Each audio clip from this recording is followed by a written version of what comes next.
semakin Pak Prabowo kuat, semakin stres Pak Jokowi.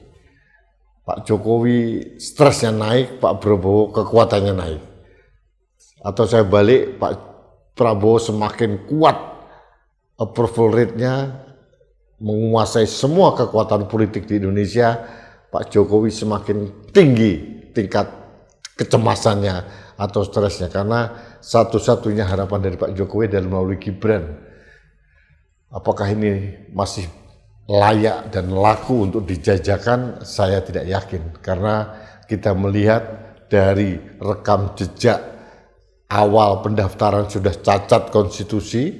Ada yang mengatakan ini adalah anak haram konstitusi, ditambah lagi kapasitas dan kapabilitas yang bersangkutan jauh dari harapan, kita sudah melihat. Jadi memang agak sulit, ditambah lagi dengan kekuatan Pak Prabowo satu persatu menguasai semua lini kekuatan di negeri ini, termasuk partai-partai politik, institusi-institusi vital. Ini akan melemahkan kekuatan Jokowi. Tapi ini prediksi saya, ini analisis saya, dan ini keyakinan saya yang terjadi. Saya mengacu pada approval rate yang diterima Pak Prabowo mencapai hampir 80%.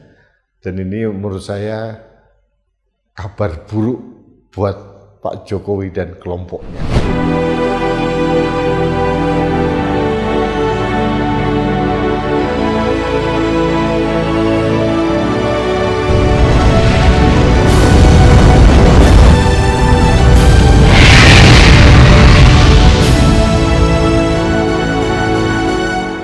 Halo Sobat Indonesia, kita bertemu kembali dalam Opini Rudy di Anak Bangsa Channel.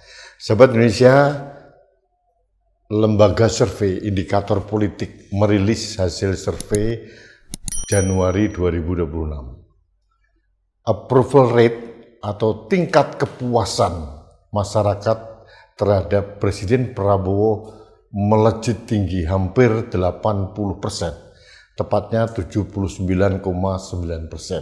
Ini luar biasa. Kepuasan masyarakat terhadap Prabowo Subianto itu jauh lebih tinggi dibandingkan era SBY dan Jokowi pada waktu yang sama. Artinya rakyat benar-benar percaya, puas, meskipun yang sangat puas hanya 13, sekian persen, tapi mayoritas puas karena Presiden menunjukkan tekad yang kuat untuk memperbaiki bangsa ini dalam pemberantasan korupsi, dalam menyejahterakan rakyat, dalam melawan oligarki, dalam merangkul semua kekuatan termasuk tokoh-tokoh kritis dirangkul oleh Prabowo. Ini menurut saya yang berkontribusi mengapa rakyat percaya kepada Presiden Prabowo. Dan tentu saja ini kabar baik atau ulang tahun yang indah buat Partai Gerindra, yang notabene adalah ketua umumnya Presiden Prabowo sendiri.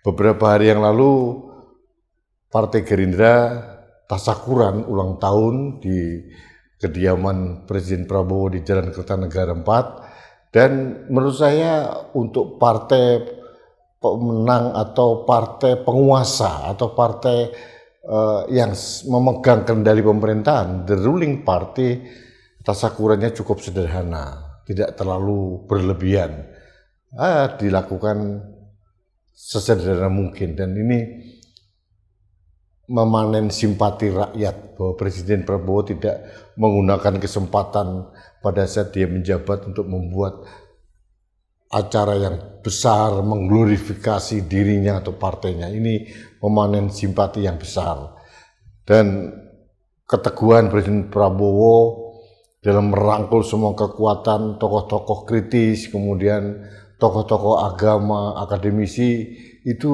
bagi saya juga menarik, dan saya yakin ini berkontribusi juga kepada kepercayaan publik terhadap Prabowo. Nah, dalam satu titik kepuasan publik terhadap Presiden Prabowo sangat tinggi. Ini menggembirakan banyak orang, tapi ada juga yang cemas. Ada juga yang semakin stres. Siapa itu? Tentu saja mantan Presiden Jokowi. Karena apa? Karena pada saat Pilpres tahun 2024 kita tahu Presiden Prabowo disokong sepenuhnya oleh Jokowi untuk bisa memenangkan Pilpres tahun 2024 dengan segala cara. Kita tidak usah membahas itu. Dalam film Dirty Vote sudah dibahas secara detail seperti itu. Tapi semua orang, termasuk saya, mempunyai keyakinan kuat sebetulnya mengapa Jokowi all out membantu Prabowo pada Pilpres 2024 karena ada faktor nitip anaknya untuk menjadi wakil presiden. Jadi tidak ada makan siang gratis bagi Pak Jokowi. Nah, pada saat sekarang Presiden Prabowo sudah mempunyai tingkat kepuasan yang sangat tinggi, di samping itu terlihat sekali Presiden Prabowo sangat menguasai parlemen, menguasai partai-partai politik, bahkan yang kemarin secara terbuka Partai Amanat Nasional, PAN, PKB sudah mendeklarasikan untuk Prabowo 2 periode. Golkar pun sama, dengan catatan tidak menyebut nama Gibran di dalamnya. Ini berbanding terbalik dengan taklimat dari Jokowi kepada relawannya bahwa harus mengamankan Prabowo Gibran 2 periode. Dan ini dipatahkan oleh kenyataan bahwa partai-partai lebih tertarik mengusung Prabowo dan menyerahkan kepada siapa Pak Prabowo wakilnya. Nah, menurut saya ini membuat cemas Presiden Jokowi. Saya yakin itu. Kekuatan Pak Prabowo semakin lama semakin kuat, bisa menguasai semua jejaring politik, jejaring kekuatan di negeri ini, jejaring masyarakat, dan ini menyebabkan Presiden Prabowo mempunyai bargaining yang lebih kuat dibandingkan tahun 2024. Sebagai contoh kasus ijazah yang diduga palsu oleh Roy Suryo CS misalkan. Ini menurut saya sebagai amunisi yang dibiarkan oleh Presiden Prabowo untuk menenggelamkan kredibilitas seorang Jokowi. Saya sudah berkali-kali mengatakan untuk tahun 2029 agak sulit rasanya Jokowi akan menjajakan anaknya kepada partai-partai.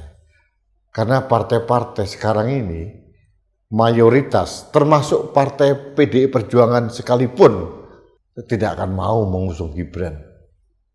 Apalagi PDI Perjuangan yang sudah dikhianati habis-habisan oleh keluarga Jokowi, sudah pasti tidak akan mendukung. Kekuatan parlemen 80% dikendalikan oleh Pak Prabowo. Ada partai penyeimbang PDIP juga tidak akan mendukung Pak Jokowi. Pak Jokowi tinggal bergantung dengan PSI, Partai Gajah. Tapi gajah masih kecil. Kalau bahasa Jawa, anak gajah itu genjik. Genjik itu ya masih piye gitu. Gajah yang masih kecil, apakah ini akan membesar? Saya kira ini halusinasi. Dia mengatakan Jawa Tengah akan jadi kandang gajah, Sulawesi akan jadi kandang gajah. Ini retorika yang kosong menurut saya. Karena untuk Jawa Tengah yang notabene adalah kandang banteng, tidak mungkin PDI Perjuangan membiarkan begitu saja. Juga di Sulawesi Selatan, lebih dinamis lagi. Jadi artinya kita melihat betapa kuatnya bargaining Presiden Prabowo nanti, dan saya mempunyai keyakinan Presiden Prabowo ini bukan tipikal yang frontal. Dia menganut strategi politik Sandi Yuda pelan-pelan.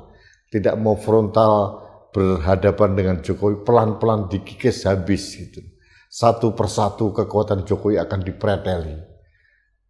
Sebagai contoh reshuffle, satu persatu Budi Ari sudah lepas. Sekarang ada wacana lagi untuk reshuffle orang-orang yang dekat dengan Jokowi.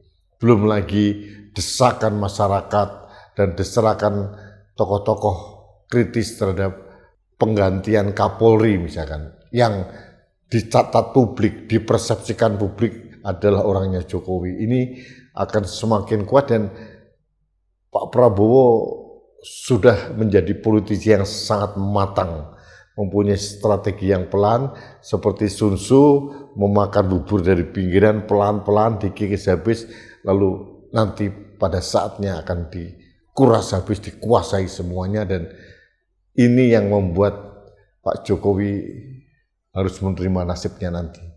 Jadi kekuatan Pak Prabowo yang dilihat dari indikator politik melalui survei 80% approval rate-nya itu tentu saja membuat cemas Pak Jokowi dan barisan geng Solo. Ini jamak dan ini politik, dan menurut saya ini keniscayaan yang harus terjadi. Karena tidak selamanya itu Pak Jokowi bisa menguasai negeri ini dengan semua jejaring politik yang sudah dibangun 10 tahun. Ada banyak luka, ada banyak yang sakit hati, ada banyak goresan-goresan yang tidak mungkin terhapuskan dalam waktu cepat. Ada banyak warisan masalah yang begitu besar yang harus diselesaikan oleh Presiden Prabowo. Dan terlihat Presiden Prabowo tidak protes, tidak mengutuk pendahulunya, tapi pelan-pelan diselesaikan.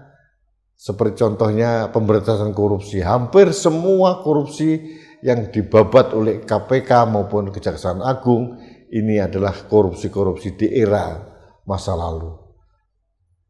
Kalau KPK OTT mungkin yang sekarang di era sekarang, tapi yang masalah-masalah besar yang disasar oleh Kejaksaan Agung hampir semuanya ini adalah warisan dari pemerintahan rezim Jokowi.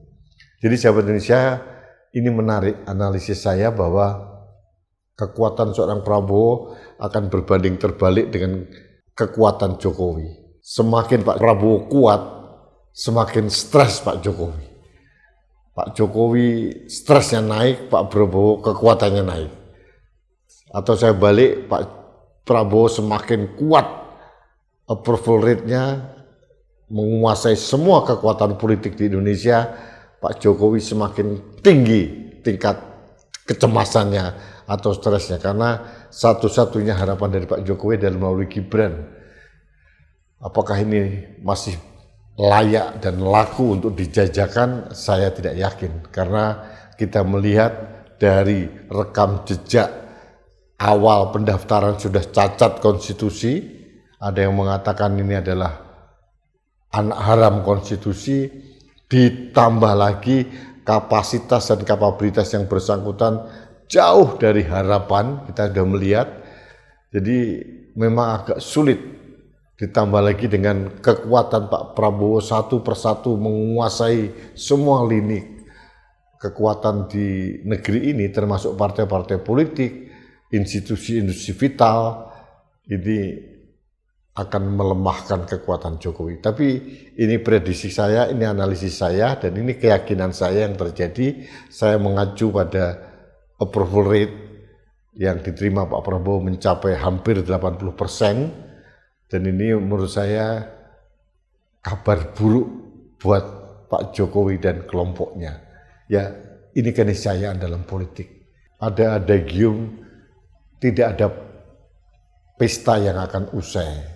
Semuanya akan usai pada saatnya, dan Pak Jokowi harus menerima kenyataan itu. Ini analisis politik saya di awal pekan ini. Terima kasih.